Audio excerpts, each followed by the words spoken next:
Yeah, Ilia Topuria is the real deal. Oh my gosh, he knocks out Max Holloway in, what was it, round 3? What a performance from the Georgian champion and the youngest champion in the UFC. Ilia Topuria is, in fact, the real deal. Welcome to the new era, guys. Ilia Topuria really is the new king. Now, before we get into this episode, in the comments, let me know, who do you want to see Ilia Topuria fight next? Diego Lopes, the winner of Sterling Evloev? Do you really want to see Alexander Volkanovski too? I don't know if I want to see that one, but his past 2 wins have been amazing. Just on name value alone, Ilia Topuria beats Alexander Volkanovski, and then Max Holloway knocks both of them out. 2 all-time greats of the division. Just batters them from pillar to post. And it really wasn't even a battering from pillar to post, I should say. More or less, Ilia Topuria came out and did his thing. He really is the best fighter in the division. So look, before we get into this, guys, you can either sign up for a YouTube membership to watch my breakdown on how Ilia Topuria changed his game plan against Alexander Volkanovski, or go to the Substack, fightlibrary.substack.com, to get the written article there. Either one. If you sign up to one, I'll give you the other one. Super simple. $5 a month. It's a great write-up on the king of 145, Ilia Topuria. Now, before we in the preview episode of this fight card, we talked about how featherweight is a crucible. Think of the champions that featherweight has produced. Aldo was the first UFC champion because he came over with the WEC merger. Conor McGregor, then Aldo got it again, then Max Holloway, then Alexander Volkanovski. None of those guys had easy path to keeping the title. They, Aldo got handed Frankie Edgar, the former lightweight champion, Conor McGregor, and then Max Holloway. Like, Max Holloway had to beat Aldo twice. And then Volkanovski couldn't, he had to put Holloway down 3 times for him to be like, whatever, we're done. But a win over Volkanovski and Max Holloway in the ways that he did makes Ilia Topuria the best fighter in the division by far right now. There is not even anybody close. As for me, I think Diego Lopes is the best option. The most interesting option is probably Aljamain Sterling, just because of the physical attributes he brings. He could probably wrestle. Evloev, maybe. Volkanovski, I'm good on. So how did Ilia Topuria defeat Max Holloway? How did he destroy Max Holloway in the way he did? Because Max Holloway's never been knocked out before. He's hardly been hurt. Takes heavy fighters like Dustin Poirier to hurt him. What happened? Well, Topuria made sure to just keep coming forward. That's what struck out to me first. Holloway is a pressure fighter, and he throws a lot of volume, and I made a big deal about him being less output, or having less output going into this fight. But in this fight, he brought back the old Max. He was throwing 12, 13 punches a minute. That's crazy. So Topuria, that gives him a lot of options. And the fatal mistake Max Holloway made, it's a simple mistake. You leave with your hand down, and overcomes that right hook from Ilia Topuria.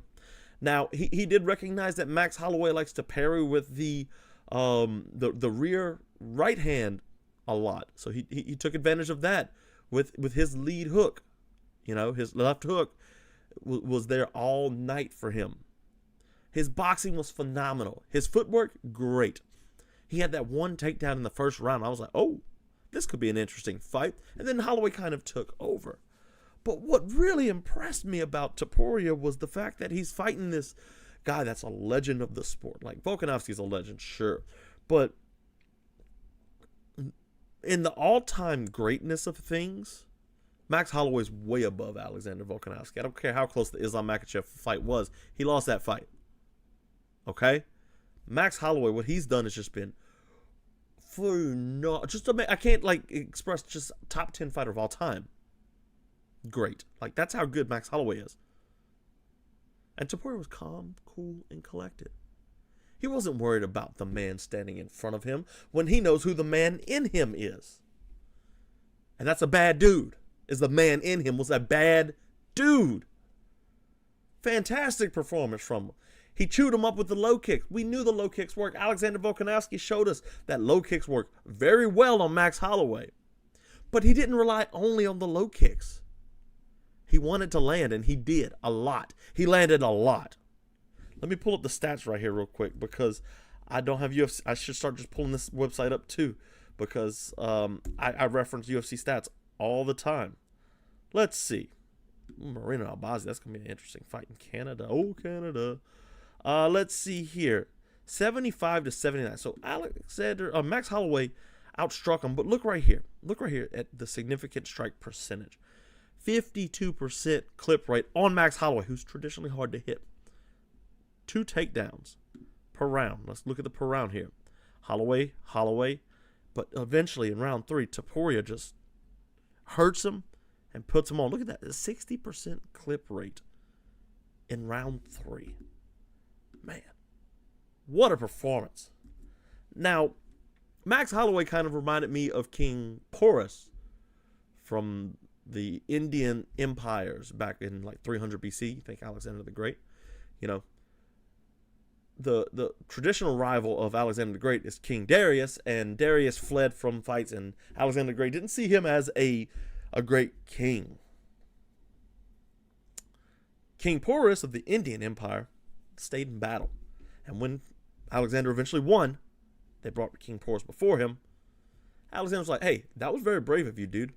I'm pretty sure I got the words right. My dude, that was very brave of you.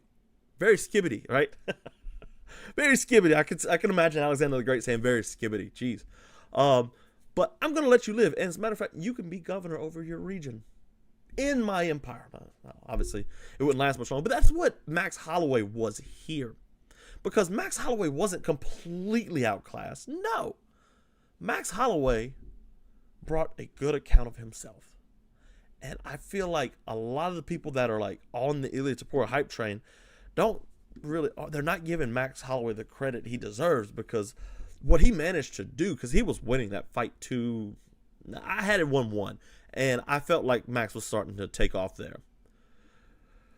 But the fact that Topuria could connect on a guy like that, a guy who's known to have the best chin, like he's eating punches from Dustin Poirier and Justin Gaethje. Some of the hardest hitters ever. Conor McGregor, couldn't knock him out. Ilia Topuria did. What a performance. Max Holloway came out and he looked great. And I was very hurt seeing Max Holloway lose like that, for sure. I was very, very hurt. But I also have watched the sport long enough to know that history's not kind to legends. I think BJ Penn, Anderson Silva, Cowboy Cerrone. We're seeing Kamaru Usman now. I think the fighters with Chris Weidman's another one. Like the guys that were great and just can't win anymore. I don't want to see Max Holloway. Tony Ferguson's the best example. How did I miss Tony Ferguson of all people? The champ himself. Like Khabib had it right retiring at 29. I mean, he might have been able to stay around a little bit longer, sure, but he had it right. But man, I just really hope Max doesn't go out that way, like 8, 9, 10, because he's taking a lot of damage. He's taking a lot. But yeah, Topuria's performance, fantastic. I don't know anybody that can beat him. I don't know anybody that's going to beat him. The Sean O'Malley fight is a lot more fun of a fight than everybody thinks, because O'Malley's like a fun fighter. He's very technical, and he can stand there with it. He doesn't get hit a lot, so that would be a fun fight. But like O'Malley, like he's not getting this fight. He just lost to Merab Dvalishvili, and for all we know, Ilia Topuria could come in here and just slam him to the ground with his Greco-Roman background. It's crazy, man. It is just crazy how good Ilia Topuria is. He's phenomenal. He's amazing. Top 10 pound for pound, maybe top 5 pound for pound fighter right now. That's how good he is. And he might be there for a long time, guys. Buckle in for somebody that you're going to love and then hate because he's so dominant. Think like Mighty Mouse, Anderson Silva, Izzy. Those guys were so good for so long, people hated them. They loved him at first when they became champ. Like, oh, look at this new guy. He's great. Then they become an impossible riddle to solve until the riddle was solved. Think, Weidman, Cejudo, Pereira, Strickland, who you pick one for Izzy, there was a couple. But yeah, great fight. I enjoyed it. UFC 308 was just the main event was just a coronation of the new king in the new era, Ilia Topuria. Another coronation was Khamzat Chimaev. Now, I doubted Khamzat Chimaev coming into this fight. I thought Chimaev was going to be like, no, let's go out, guns a-blazing, first round, let's get him out of here. Like the old Khamzat that we all know. I thought Robert Whittaker was going to be able to take him deep into water and just start to pick him apart. That didn't happen. We still don't have any question, or we still don't have that question answered about Khamzat Chimaev after UFC 308. We don't know if Khamzat Chimaev has worked on his gas tank issues. He did a training camp in Russia on some mountain. You know, like, it was different. He wasn't killing himself. It was very obvious that this camp wasn't easy for him either. But he managed to go out there, fight a reserve fight against somebody that is very good. Robert Whittaker's a former champion, and whoever beats Robert Whittaker usually becomes the champion. Israel Adesanya, Dricus Du Plessis, and now Chimaev, you know. Let's go look at that real quick. Let's see who else Robert Whittaker's lost to since becoming champion, because, like, it's not many, and whoever it is good. Yeah, look. So, like, they put him up against the run of things. The Jacare when he was good. Yoel Romero twice. Remember how great those wars were? Izzy, and then he fought Till, Cannonier, Gastelum. Like, none of those beat him. Then Izzy again, but, like, Vittori couldn't beat him. But Dricus could. Paulo Costa couldn't beat him. Ikram Aleskarov couldn't beat him. Short notice. That was supposed to be the Khamzat fight, remember? And finally, Chimaev beats him. Looking at Chimaev's run now at middleweight, like, yeah, he beat Kamaru Usman, you know, majority decision, but, like, this guy's the real deal. So what did I like about this Chimaev performance? What was it that made this one stand out to me instead of the, oh, yeah, but he you know, what really stood out to me was the fact that Chimaev was outclassed on the feet. We knew it's going in. He was going to be outclassed, but he was not worried about it. He wasn't worried about how great Robert Whittaker could be and how much he could piece him up if it was a kickboxing match. Instead, he said, I'm going to take my time. I'm going to find a takedown. And he managed to score a double leg takedown on Robert Whittaker. Normally, we see Chimaev, like, think back to the Kevin Holland fight, how just hell-bent he was on keeping Holland on the ground. Hindsight, that was like, whatever, Holland, you'll get him back eventually if he gets up. But think about how much trouble he went to do that. With Whittaker, he was like, okay, I'm not here to destroy you just yet. Maybe in a little bit I'll destroy you, right? Maybe in a little bit I'll shatter your jaw or something. But right now, I want to make sure I keep my position. I want to control you. I'm not worried about hitting you so much, because as long as I'm on your back or on your side, I'm winning. And we saw Robert Whittaker try and wall walk, and Chimaev did his great thing of putting himself between the wall and the opponent. Fantastic. And, you know, Olympic silver medalist Yoel Romero couldn't keep Robert Whittaker down.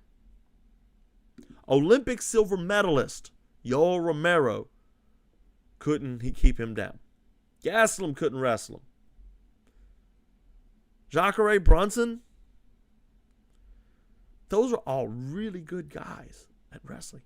But Chimaev, his MMA wrestling, and that shows you that MMA wrestling is completely different from your traditional freestyle wrestling, right?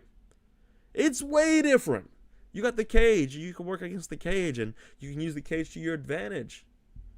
Like, when Chimaev's between Whittaker and the cage, it might as well be a wrap, because you might as well be in, like, you got to be able to fight off of a guy with the back to the cage to his back with leverage. So you can't go backwards, so you got to go forwards or to the side. So it takes away a direction.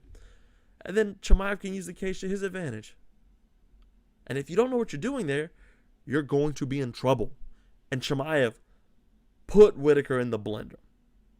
He might jump Sean Strickland for the title fight. Sean Strickland went on this giant tweet tirade talking about, hey, I'm the next title shot. It's been written January, February. I'm fighting Dricus Du Plessis. He very well might fight Dricus Du Plessis. But I wouldn't be surprised if the UFC said, hey, Sean, kick rocks, dude. We got a new star right here. An old star that's new. He's fighting for the title next. He beat a number one contender. He went out and he was the guy who beat. Now, he's not the most active, no. But yeah. Now, I will say I have more interest in seeing Khamzat Chimaev versus Dricus Du Plessis instead of Khamzat Chimaev and Sean Strickland. I have no desire to see that at all. Oh my gosh, he would run through Sean Strickland. But what interests me about Dricus Du Plessis is the fact that he can like go deep, really deep. He digs deep. Both of his title fights against Strickland and against Israel Adesanya, 5th round he had to go deep to win this fight. And when he got deep, well, that sounded so. Hold on, pause, time out. But seriously though, when he dug deep, he managed to win these fights because of that. Chimaev ain't gonna be great deep, but if he fights like he did against Whittaker, he'll be okay. He might control Dricus and just gas him out. Wouldn't that be crazy? But Dricus is like the size of a 205er. He's huge. Remember, Chimaev used to fight at 170. He is smaller. So that might be something to think about. But count me in for Khamzat Chimaev versus Dricus Du Plessis. Chimaev can't get in the United States. So yeah. Ankalaev, he didn't do much. He fought Alexander Rakic, and he needed a fun, exciting performance, Dana White said, for him to get the title. Was it a great performance? Not really. I mean, he dominated. That's one thing he sure did do. But, like, what does that mean? Like, Alexander Rakic is, he's okay. I thought Rakic was going to win this fight, actually. I thought there was a very good path for Rakic to go in there, jump out early in the first round, not let Magomed Ankalaev get his groove. But now Rakic is 3 losses in the can. The leg injury to Blachowicz, the Yuri Prochazka loss at UFC 300, now the Ankalaev loss at 308. Ankalaev definitely deserves the title shot. Definitely. But, I mean, I don't know who else they could give it to, though. Like, Alex Pereira is the best in the world, and they're scared he's going to wrestle because he's Russian. He very well might come in and do that. But who is there? Jamal Hill again? No. Jan Blachowicz, he's coming off of a loss. Volkan Ozdemir? Yeah, he's won 2 in a row, but he's about to fight Ulberg next. Like, let's look at the rankings real quick. Let's do that because we got this fancy screen, right? But, like, let's go back to, can you see light heavyweight? Let me see. No, you can't. Let's figure out how to do this. Yeah, I think I got it. All right, there we go. So Pereira's at the top. Look at this right of this screen. How do we get this fixed one day, guys? Ankalaev is the only guy there. Him and Yuri are tied at number 1. I don't know why they got him tied. Jamal Hill, not interested. Jan Blachowicz, coming off a loss. Rakic, 3 losses. Nikita Krylov, Khalil, no, just beat him. Ozdemir, no. Johnny Walker, Ulberg. I don't even know who Azmat Mirzakhanov is.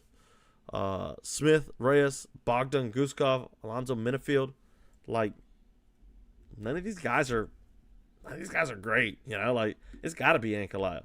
It's got to be him. Rakic made the mistake of letting Ankalaev stay into this fight and not getting on the gas early. He needed to go out there and press the pace early, set his rules of engagement. Instead, he stayed back, was looking for his good counters, and Ankalaev got back into it in the 2nd round and 3rd round and started to really take over. That's where he messed up. Now, I did say, like, Ankalaev shouldn't wrestle in this fight. Like, in college football, if you're playing a cupcake week 1, you don't put out your full stop offense on week 2 so your good opponent the next week can see it. You don't want Alex Pereira to see what you're going to do offensively wrestling because Ankalaev doesn't do that much. Or Magomed Ankalaev might be an idiot and say, I'm going to strike with Alex Pereira because, that's just the dumb thing to do, and that's just how this sport goes. He might do that, guys. Just prepare yourself for that. He might do the dumb thing, and when you do the dumb thing, you get the dumb result, like being finished. Prepare. That's a very good possibility. But I do like the fact that he didn't wrestle. I do like the fact that he took his time, and once he started to actually feel himself and feel the positions he was in, he took over. So, he might not beat Pereira if he strikes. He has good boxing, but, I mean, Alex Pereira is Alex Pereira. Yeah. Let's see. What else was on this card here? Go back. Why are we looking at this? Yikes. We're looking at Rakic. That's why, guys. Calm down. Let's see. Lerone Murphy beat Dan Ige. You know, Murphy, he didn't look that great. Dan Ige's a okay fighter. You know, he's 18-9 though. Like, he always brings a tough fight. I was happy to see him almost win, but you know, he didn't quite cut it, and you know, that sucks. But Shara Bullet had an amazing highlight knockout over Armen Petrosyan. Now, this was very interesting. So Petrosyan is a very good kickboxer. If you don't know, now you know. He's very, very, very good. His brother, oh man, what's his brother's name? The other Petrosyan. Regardless, yeah, he's a good kickboxer, but now he's down 2 fights. It's crazy that they made him fight Cal Borralho way back. Rodolfo Vieira and Shara Bullet. But what really, like, Petrosyan was winning this fight, guys. Like, I don't know what the judges were saying. I mean, they were in UAE, so he might have been losing this fight because of the judging shenanigans. But he was getting the best of Petrosyan. That is one thing for certain, okay? And then what Sharad Putin Magomedov does, he throws a spinning back elbow, and then he spins back around and lands the spinning back fist and knocks him out. What? That's brand new, guys. Dude's out here doing Tekken combinations, man. What? I can't imagine that. Like, Petrosyan is probably going back to the house looking at it like, man, that was pretty cool. Like, there's no way Petrosyan himself doesn't think, oh, that was cool. We even saw a video of Yuri Prohaska, who's apparently back in training camp. We saw him, like, starting to train that combination. Of course, Yuri Prohaska would train that combination. But Shara Bullet, man, like, that answered no questions about him whatsoever. But, boy, was it cool. Spinning back elbow to a reverse spinning back fist. What? Now put him against Bo Nichols. See what happens. He caught out Izzy, which is kind of a fun fight, but Izzy would destroy that guy. Izzy, that might be the fight. Izzy's like on JRE talking about how he wants to get a submission before his career is over with. That would be the one he gets the submission on. But yeah, good win for Shara Bullet, man. Like, I don't hate him, but he's a kickboxer. That's about it. Let's see now. Ibo Aslan beat Rafael Curcier, whatever. I like Aslan a lot. I think he's a very good fighter. Turkey's an untapped area of talent, and he's got potential. He avenged his only loss to Anton Turkalaj. Yeah, so I think Aslan's a good guy to watch for. Jeff Neal beats Rafael dos Anjos at 40 years old. Leg injury, not that great. Oralbai and Mateusz Rebecki went to war. I like Rebecki a lot. I think he's a good fighter. Oralbai, his eye swole up early, man. It's super early. It swole up. And just from there on, Rebecki managed to get in there. Split decision, I don't know, but like, it was a really bloody affair. Abus Magomedov, arm triangle Bruno Ferreira, which was crazy. Our king, Chris Barnett, got hurt by Kennedy Nzechukwu in his heavyweight debut. Nzechukwu's come along a long way since he first got into the UFC, so I was happy to see him get a win. Farid Basharat, the good Basharat brother, beat Victor Hugo, moves to 13-0. Nuradev and Bruno Silva, another Bruno Silva loss. And then Renat Fakhradinov beat Carlos Lille, which was absolutely an absurd robbery. I mean, absurd. I can't begin to tell you just how crazy that was. Now, Ilia Topuria, again, like, his performance, I can't get enough of it. His boxing game's rather simple. He comes forward, he likes to hit the body, he likes to come up top. He likes to hit the body, come up top. He has really good wrestling, he has good footwork. If you want to know exactly how he likes to work, this film study right here on this side, and this side, right here. Yeah, guys, right here. This film study, we go deep into that, and we talk about it there, and you can check that out. It's fantastic. You'll love it.